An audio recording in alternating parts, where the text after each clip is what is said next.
Welcome to Beyond the Desk with me, Rachel Ferrell. I'm a realtor and a homeschool mom serving Southern Middle Tennessee.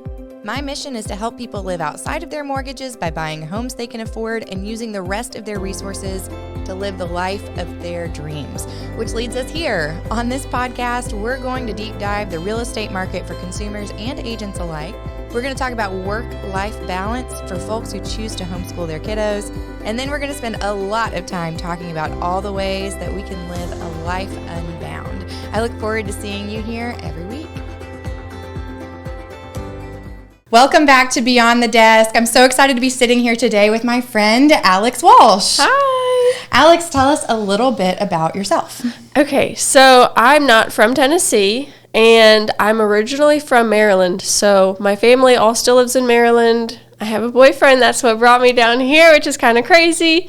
I moved here 2 years ago, and I've loved it ever since. I enjoy being on the water, so us being close to Timms Ford Lake reminds me of home. I love that. So it's funny you mention Adam, because Adam did my roof. Yes. And it was crazy. I was on social media one day, and I was talking about how I'm going through the process of deciding what our new roof needed to look like. We had this lovely red 3-point shingle that really needed to be replaced so badly. And I tell everybody the whole kit and caboodle on Instagram of what's happening in my life.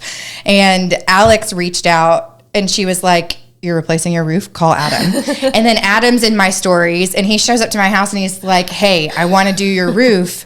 Also, do you want to do some marketing online for it too, show the process?" And that was probably one of the more fun home projects we've done, because I was let's take all the videos and let's get a drone shoot and all the different whatever. Good. So anyway, I'm glad you had a good experience. y'all are fun. He loves what he does. That's good. I love that. So Alex has actually been in the industry for a little over a year, and on today's episode, we're going to talk about what it's like to be in real estate, what her experience has been over the past year, what it's like to be at KW here in Tullahoma and in Maryland, because she serves both Maryland and Tullahoma, I do. Tennessee. Anyway, so we're just going to jump in. So you've been in the industry since March of last year. Yes. What would you say your favorite part of being in real estate is so far? Okay, so I feel like I could answer this in so many different ways, but I love being in real estate because I love people, and you can love on people in so many different other careers, but I specifically love everything to do with interior design, home construction, renovation, all of that. So it's so fun to see people move into their first home, achieve their goals, and be alongside them through the process. So I love it. Very fun. And you really hit the ground running in both Maryland and Tennessee. And especially with you not being from here in such a small town, tight-knit community, I remember your first couple of deals rolling through and thinking okay, all right, there's some momentum there. She's doing some stuff. How do you feel you have grown best in a small town in Tennessee like we have Tullahoma, being from the outside? I mean, you moved here, you got your real estate license, and you started selling real estate here without knowing anybody except Adam. Yeah. Well, knowing Adam did help, but his mom, she runs the Chick-fil-A in town. She knows a lot of people, so she told me to join the chamber, and I feel like that also helped me meet a lot more people, get in front of a lot more people, and teach me to open up. But just being involved in the community and talking with people, just creating relationships, I think is what set me up for success, versus you can be an agent in any state and not get involved and not know people and still not have success. So I think anywhere that you are, I think you just have to get involved and get in front of people and just be a person. You have to be relatable and loving, because people want to work with you because you're you. Yes, I love that. It's such a huge part of business building and personal branding, especially in an industry like ours where we are connected with a broker because the state requires it. We have to have somebody who's managing our docs and looking through compliance to make sure that we're remaining compliant. But at the end of the day, we are 1099 employees. We are building our own personal brand. So whether you're with KW or with anybody else, Alex Walsh is the one who is selling the real estate. I love how both of your answers go back to being genuine and building relationships. So tell me a little bit about how you work from day to day. So I see you in the office a lot. In fact, earlier today, I was listening to her on phone calls. She was picking up the phone and she was calling some people, asking them if they would like to have their home listed on the MLS. It's these nice for sale by owners. And I loved how she was so fluid in the way that she was speaking. And I felt like objection handling was, I don't know, you just did a really incredible job. Oh, well, thank you. How do you do that from day to day? Well, let me backtrack. I think the reason why I know how to objection handle better than I would have starting in real estate is because I was a recruiter previously. And so that taught me to think quickly on my feet. And it taught me communication skills that I probably needed for this career. So it helped me set myself up for success. I love that. My day-to-day, I'm still working on that because I feel like every day is a little bit different. And what I hear from successful agents or successful entrepreneurs is that they have systems in place that they follow every single day, and it's mundane. And I kind of just create my schedule day by day, and it varies. So I think I want to incorporate some more systems in place so that I have a more set schedule. But as of right now, my top priority is getting in front of people. So however that looks every day, I'm doing that a little bit differently. And I also find that if I'm in the office, I get less distracted. So I try to come in the office as much as I can to create my goals and to accomplish those goals. Because at home, my dog is distracting and I find ways to keep myself busy. So. Yes. Okay. I love that you say that. The couple of previous episodes, we talked about time blocking. We talked about, eliminating those distractions and then having, the set system in place for what you do every single day to make sure that you're doing the most important things first.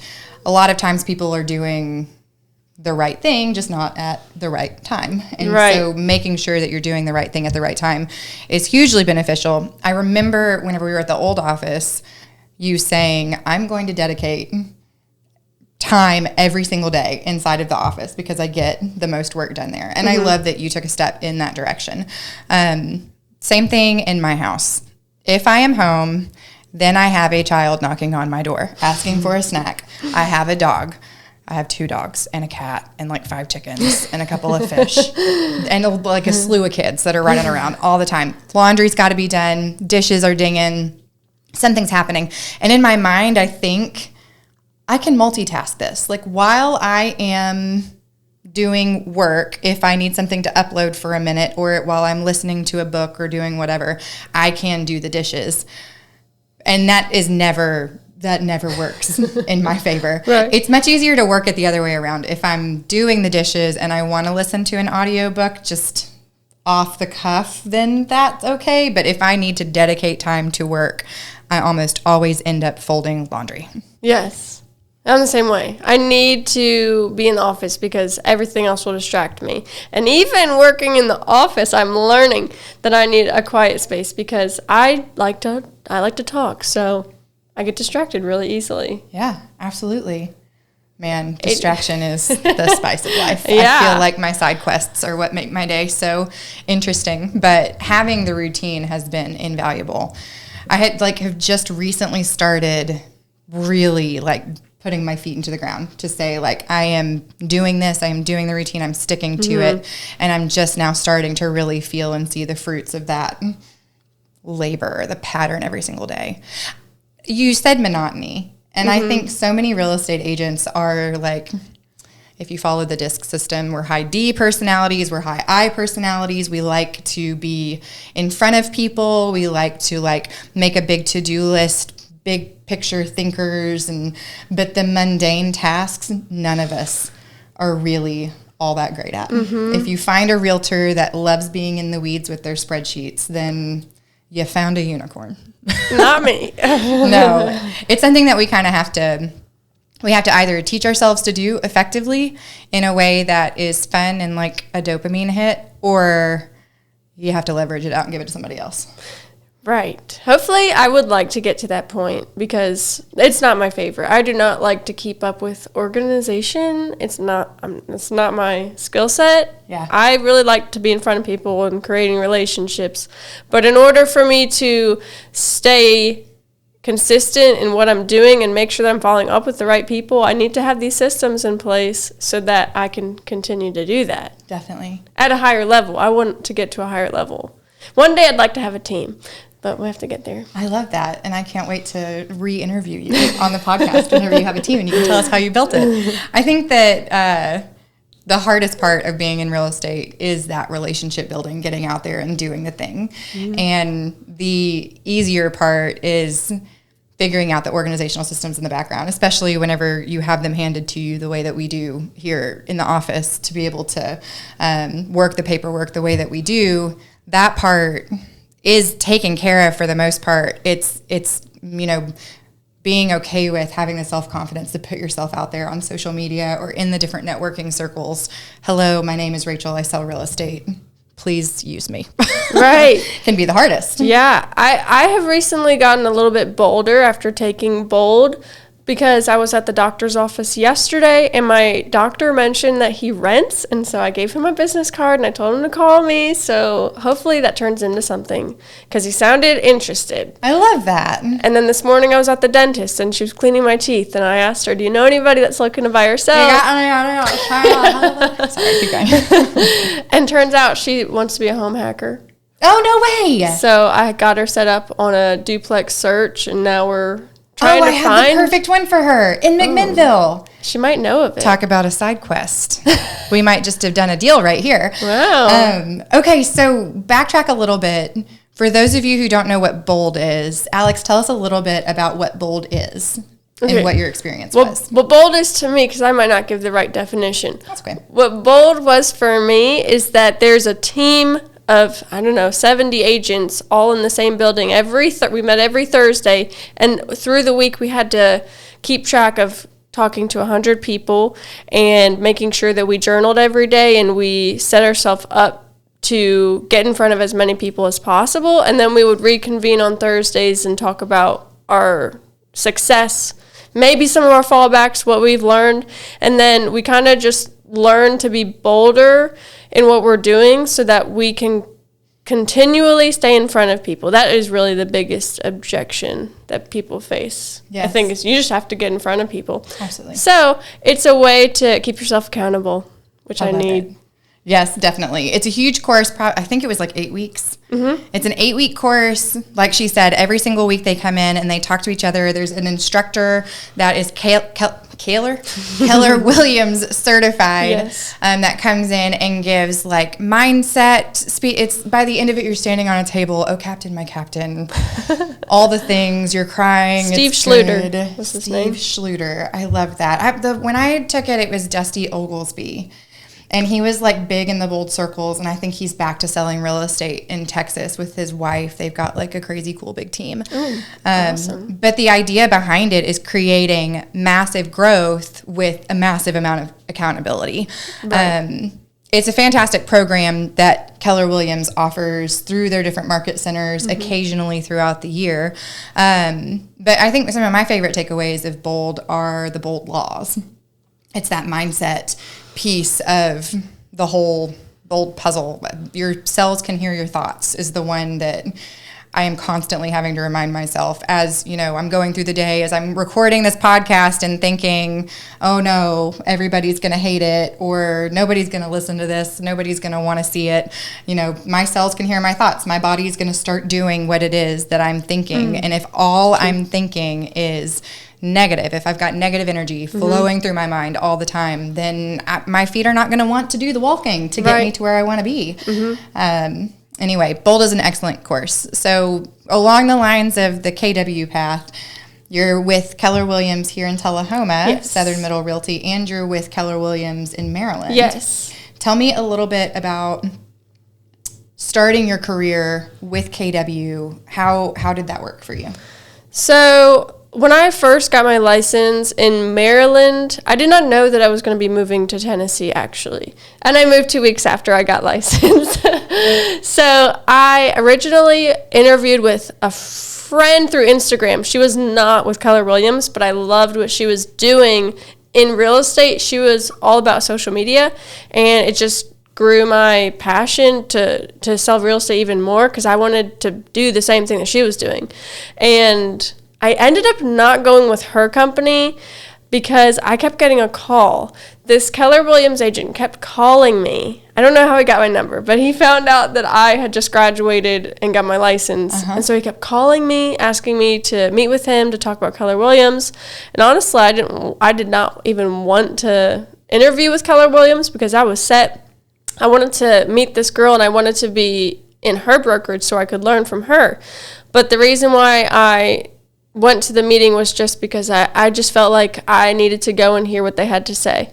So I heard what they had to say, and it ended up persuading me to join Keller Williams, which I'm happy about.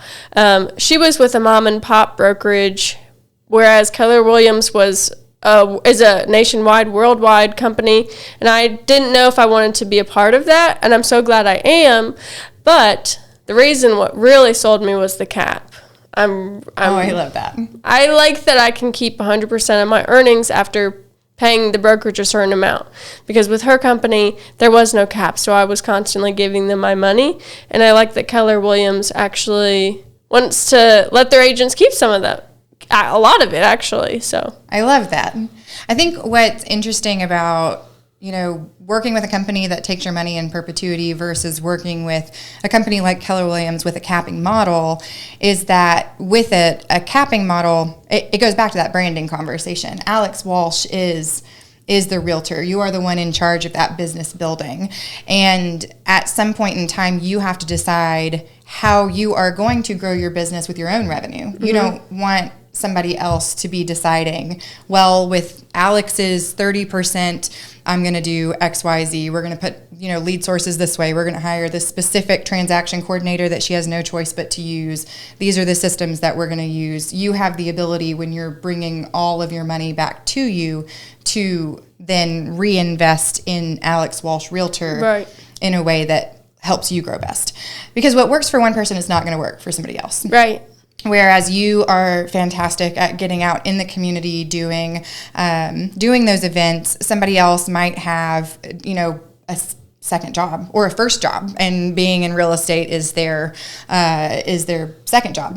And they need to be paying for lead sources in a different way because they don't have the ability to go out and be face-to-face with other people. I guess what I'm trying to say is that each individual agent has to grow their business their way. And when you get to keep the majority of your earnings, you get to decide how you grow. Exactly. And I can still do what that girl was doing with Keller Williams. I can still take what she was doing with any brokerage. So that's really why I went. And we also have passive income opportunities, which is really cool. If you have a friend that wants to get their license, they can come on board as your sponsee. Because you're their sponsor. And so as they come on board and they start paying a certain amount towards the brokerage, a certain amount of that earning that goes to the brokerage is actually being paid to you as well in small amounts. But none of that agent's money that they're keeping is being sent to you. So that's a good thing. I like that. It's all out of the profit for the market center, not directly out of the agents. Yes, that's better said. No, that's okay. It's hard. It's hard to describe it because we're not. I am not speaking on behalf of Keller Williams International because we're not publicly traded, because we're a private company. That profit gets distributed in a specific way. But it's really just kind of a, hey, thank you so much for, reaching out to this person and inviting them to join the Keller Williams community. As they grow, then we want you to see some of the profits as well. Each of our market centers operate at a net zero from month to month. So everything that is profit goes back to the investors and the agents through the profit share system, which is really a cool tool. I find it incredibly ironic that you got your license and you went from one idea of a brokerage to KW, and then all of a sudden you're moving to Tennessee. who also has the Keller Williams branding, so that there's continuity between Maryland and Tennessee. I just feel like that was a very like, it was a path that was laid out that you did not know. Yeah. Like God really said, it worked all right, out. Alex, here's what's going to happen for you. Yes. And it all just kind of fell into place. I would totally call that a God thing, because if I were to have never joined Keller Williams in Maryland, I probably wouldn't have joined Keller Williams here either. Yeah. And I feel like it has set me up for a lot of success being with Keller Williams in Tennessee, because there's so much training, which is another thing that honestly I did not know how beneficial it would be until I moved here, because there's just so much training. And if you actually use that training, it's very beneficial. If you don't care about it, then you could join any brokerage and be the same agent. Right. But I love the training, and I love that everybody is a win-win mentality, because they want to help you succeed also, which I love. Yes. And man, I know I keep going back to this like pathway opening up, but when you moved to Tennessee in April of last year, we opened our office doors. Yeah, it was really cool. I remember I was on the phone with you when we pulled up at this car dealership in Tullahoma, and I was asking you more information about joining this office, and it really worked out. The timing was kind of perfect. That's so funny. I love that. What is your favorite training course that has been made available to you? What's the favorite training that you've ever taken with KW? That is a hard question, because I think all of it, I take little nuggets out of all of it, and I'm not the type of person to stay focused the whole training. I'll just be honest. So I take little nuggets, and then I combine them all, and I would say I really did like the Ignite course, and that just opened up opportunities for conversation for me to ask more in-depth questions that I didn't know about. Yes. It talks about being a buyer's agent, being a seller's agent, how to get in front of more people also, and how to stay in front of people, ways that you can incorporate smart plans, I think they talked about. I could be making that up. No, you're not. And Bold. I really did like Bold, and I just took that like last month. Yes. So Ignite is designed, for those of you who are not in the Keller world, Ignite is designed to help you sell 16 homes to complete 16 transactions within a 12-month cycle, within, whatever it is from that moment. It's for anybody who's gotten into the industry fresh, who's been in the industry for a little while, feels a little stagnant, who might need a refresher on how to run your business, especially if there's a shift in the market and you're trying to decide best practices. Ignite sort of molds itself to the market of the moment, but it's 20 total classes, and those classes come with something called success systems. And the idea behind the course is for, let's pretend like you're a brand new agent.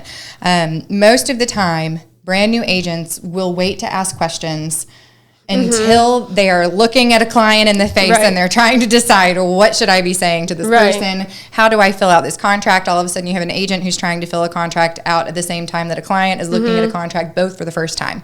And so what we try and do is get ahead of that curve. Yes. Have the agents come in, attend Ignite, and it's an in-person class. It's not online, so that they can ask the questions to the agents who are teaching the courses. And the agents who are teaching are typically passionate about teaching, have been in the industry for a little while, and are some of the top performers inside of each of the market centers. Yes. So you've got lots of good insight from person to person. Yes, and I think that, honestly, when I see the difference between, say, me as a new agent versus another agent that did not take Ignite, they are coming up with those same questions when the problem arises, and I think that it really helped me have more confidence. Yes. My first deal, they did not even know that was my first deal. They thought I've been doing this forever, and they told me that they want to keep continuing to use me. And they did. Didn't they? Well, that was my second. Oh, wait, sorry. But the first they one, did too. They did. Okay. Yes. The first one was actually a referral from you. Uh-huh. And they turned out amazing, and I'm about to give them their 1-year anniversary gift. But I follow up with them often, and they're so sweet. But I think that taking Ignite first really prepared me to have my answers figured out before the problem arose. Yes. So I highly recommend, even if people haven't taken it, to take it, because it was helpful. I love that.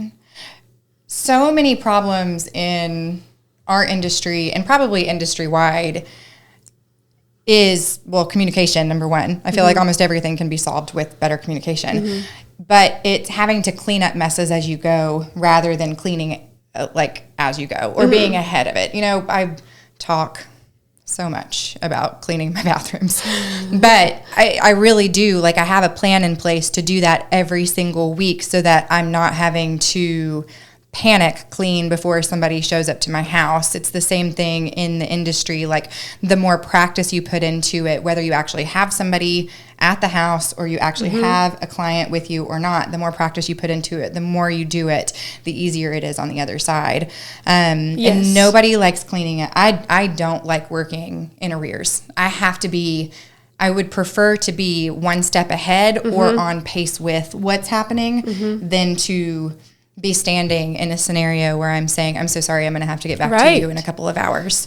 Because those couple of hours could cost you a deal. Yes, they're going to look at you as, they're not going to look at you as the expert. No. And who wants to use somebody that's not an expert in the biggest deal of their life? Yes. So you have to present yourself as the expert. Even if you don't feel as confident in as you are, or even if you don't feel confident in yourself, you have to appear confident. Because they do not want to work with somebody that's not confident in what they're doing. Who would? I wouldn't. I wouldn't. Right. No. It's that's a lot of money that you're going to be putting down on your down payment, earnest money, and your monthly payments. If you don't have somebody that knows what they're doing, that could get you in lawsuits that I've actually heard of from friends, and now they're using me instead of another agent. So you have to appear as the expert, and you have to be the expert. Yes. Okay, speaking of being the expert, it's so interesting seeing all of the things that change in our industry from year to year. We had COVID hit in 2020, which feels like an eternity ago, but that was the year I got my license. And so I'm almost 5 years in. Heard that was a good year. It was a great year, but nobody expected it to be a good year. Of course, like, the reports were saying things are looking positive, but you know, when you can't go to Walmart, right. Or, you know, you're like, if I leave when you leave your house, I can still, if I shut my eyes and I think about it enough, I can still feel the air, like the atmosphere. I'm not really into auras, but like, it just, everything felt sterile and stale. Yeah. And it was hard to believe that I had made a good choice by changing careers or getting into a career back in 2020. But I say that to say the market was so different from what it is even today. And I feel like even on like a 6-month cycle, you know, of course, the real estate industry is cyclical and there are typical patterns from year to year. But with interest rates changing the way that they are, with the NAR lawsuit that just came into play, with buyer demand that increased as, you know, greatly as it did when people started putting more money down, and all of a sudden our prices started skyrocketing because, you know, you had all this competition, and then all of a sudden everything ground to a complete halt, you know, in August of 2022, I think, was when we were looking at some of our listings that we knew would have sold in -3 days. And all of a sudden we're on the market for 7 to 10 days before we got a contract on it. And we're like, what's wrong with this? What did we do? And you're just trying to figure it out. All of that to say, to be the expert, not only do you have to understand what's happening on a local scale, I think more importantly, you have to understand what's happening on a national scale to be able to actually answer the questions that your buyers and sellers have that they're reading in the news. Right. Like CNBC, I am trying to name some places because I get my news from TikTok, let's be honest. All of these news articles, our clients. right? All of these news articles that we're reading, they're all national. They're national level news articles. They're talking about like the market in Chicago and in Detroit and like Tullahoma, Tennessee and Detroit, Michigan are very different. And so when I have a seller or buyers looking at me and saying, you know, well, this is what I'm seeing in the industry, I'm like, I know exactly what you're talking about because I follow that news. But also here's the stats and figures from our area, and this is how they coexist. Yes. I mean, I think that there are many very seasoned agents that have turned back from understanding those two things and just kind of have leaned into the feel of what's happening. Well, my buyers are typically saying this, my sellers are, kind of saying this, or this is what I'm sort of, vibing with in the market. And there is definitely like an art to it, but understanding those stats and facts really are important. Yes. In becoming that expert. I side quested so hard on that. No, but that's so true, because I remember I was at an appointment one time where this new lawsuit, it was brand new. Mm-hmm. Our brokerage hasn't even talked to us about it yet. And I'm so glad that I was staying up to date with TikTok yes. about this, because I learned a lot what's being presented to people and what agents are actually saying, because that's two different things. And so I was able to have an intelligent conversation with my client and to assure him, you don't have to worry. No. You don't have to worry. So we ended up getting him a house, and now he lives in it before this actually goes into effect. Even happened. I know, and it's so sticky.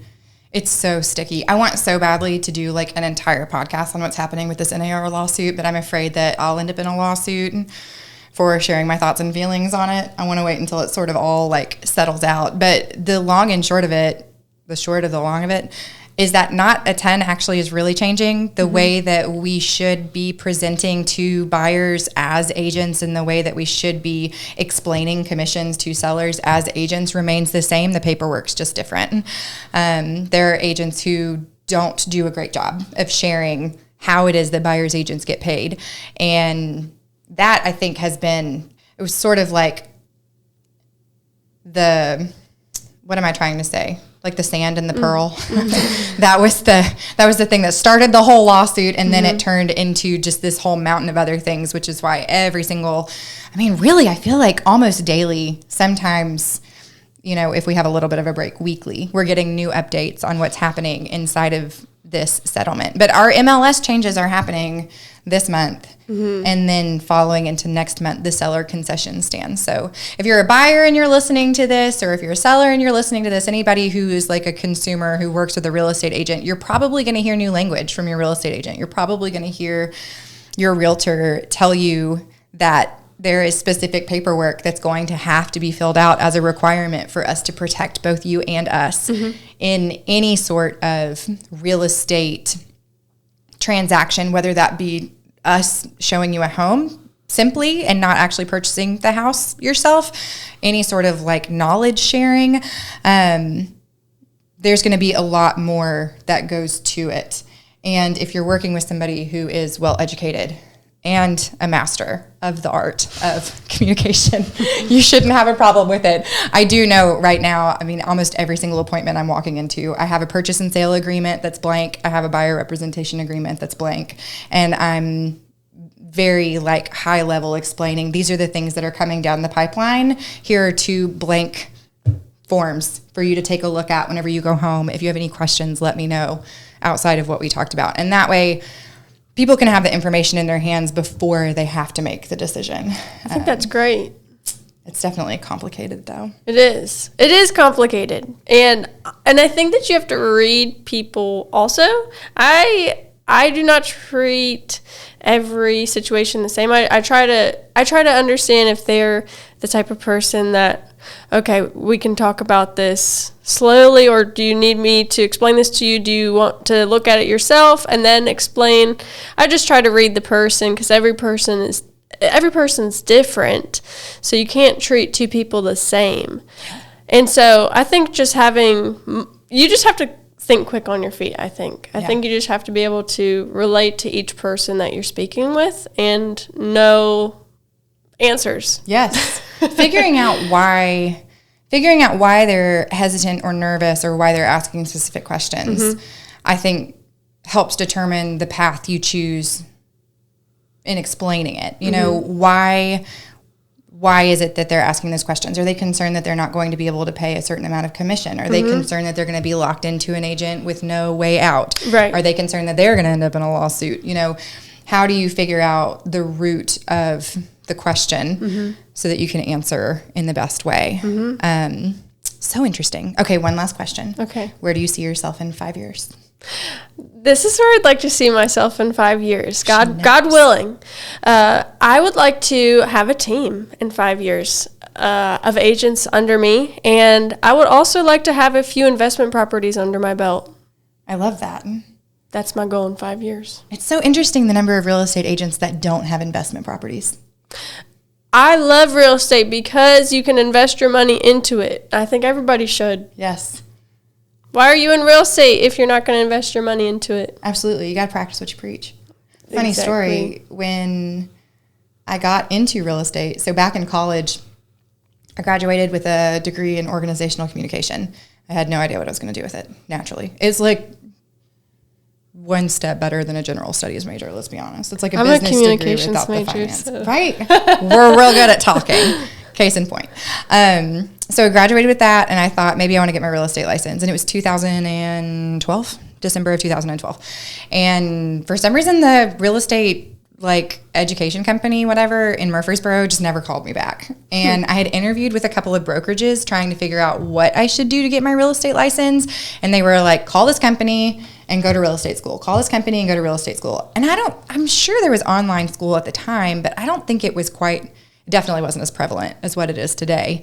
I think online learning was really starting to take off at that point. And I wasn't so interested in it that I was like, well, I will find a way. I just thought, okay, that's a shut door.